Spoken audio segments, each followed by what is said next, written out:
Na nek način imamo celo srečo, da ni bilo na tej ponesrečeni ladji Slovencev. Kako pogosto, po vašem mnenju ali pa po vaših izkušnjah, potujejo Slovenci po Sredozemlju? To je bila nedvomno velika sreča. Slovenci so postali ladijski križarji v narekovajih v zadnjih letih in z velikim veseljem potujejo s temi križarkami, tako Sredozemlju, kakor tudi drugod po svetu, predvsem karibski del, bomo rekli, med tukaj okoli Srednje Amerike.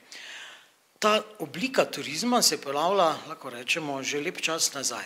Tudi Slovenci so imeli vedno občutek, da je to način potovanja, ki je neizmerno drag.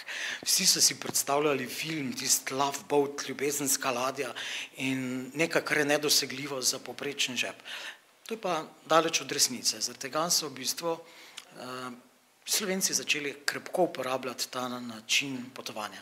Potniki tovrstna križarjenja večinoma rezervirajo že vnaprej, tudi več mesecev. Kako jim je ravnati sedaj, če bi se denimo nekdo ustrašil križarjenja in ne želi na dopust, na dopustovanje, letovanje, si lahko enostavno premisli, krije zavarovanje potovanja takšno odločitev ali kako je s tem? Glejte, to je zelo retorično vprašanje.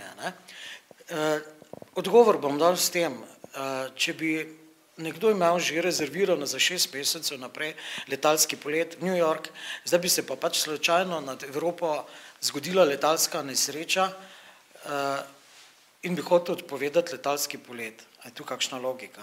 Ni, ne? Čisto enako je tudi na ladji, seveda, zaradi tega, ker se je 4000 ljudi na ladji, vse zveni bolj bombastično in strašno, ampak zadeva ista, ladja je prav tako ena izmed najbolj varnih prevoznih transportnih sredstev. Torej, odpovedi potovanja so kakorkoli, če govorimo o razlogih, so takrat, kadar recimo da ministrstvo naše za zunanje zadeve splošno mnenje zaradi elementarne nesreče, vojne v neki določeni državi, to pa nima veze s tem. To je pač v bistvu slučaj in to ne pomeni, da bodo zdaj kar po novem vse ladje se obračale na bok in tonile po Sredozemlju po nekem verjetnostnem računu, verjetno, če se zdaj to zgodilo, se nekaj časa ne bo. V bistvu tudi to je neumna razlaga, ampak hočem reči, to je v bistvu lahko zgolj takšen individualen psihični moment, da se kdo premisli, ampak razloga seveda za to ni in seveda zavarovalnica v tem primeru ne bi nič povrla. Kaj pa sami kriteriji, po katerih bi bilo mogoče določiti kvaliteto ladje, usposobljenost same posadke?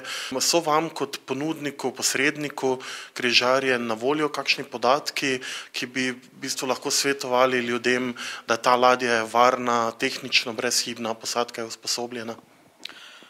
Glejte, v bistvu vse križarke, ki so v lasti evropskih firm, velikih ladijskih ali ameriških, ali to se zdaj firma Costa, ali so to ameriške Celebrity Cruises, ali Princess, ali Royal Caribbean, to so ladje na tako visokem nivoju, da glede nekih tehničnih podatkov, da ladja ne ustreza, bi bilo neumnost govoriti. Verjetno glede samega udobja na potovanju je luštno pogledati recimo letnico izdelave same ladje, ker ima takšna ladja z novejšim datumom seveda tudi novejše pritekline, novejše storitve, bolj aktualne in seveda tudi sama dekoracija znotraj ladje je že modernejša, nova, sveža. Pri tej nesreči, od kateri dejansko govorimo in je razlog tudi za ta najin razgovor, je seveda kriv popolnoma človeški faktor, tako da tu ne moramo govoriti o neki nekvalitetni ladji, ker v bistvu ta ladja družbe Costa je odlična ladja. Pri plutju z ladjami je potrebno mogoče paziti, če bi se nekdo odločil v daljni Aziji za neko barkačo, ne govorimo pa tu o križarkah. Te križarke, ki so ponujene na svetovnem tržišču, se ločijo malenkost kvaliteti storitev na ladji, ne pa v nekšni varnosti. Kaj pa sama posadka in usposobljenost posadke, kako je s tem? Usposobljenost posadke je v bistvu verjetno se malenkost loči od družbe do družbe.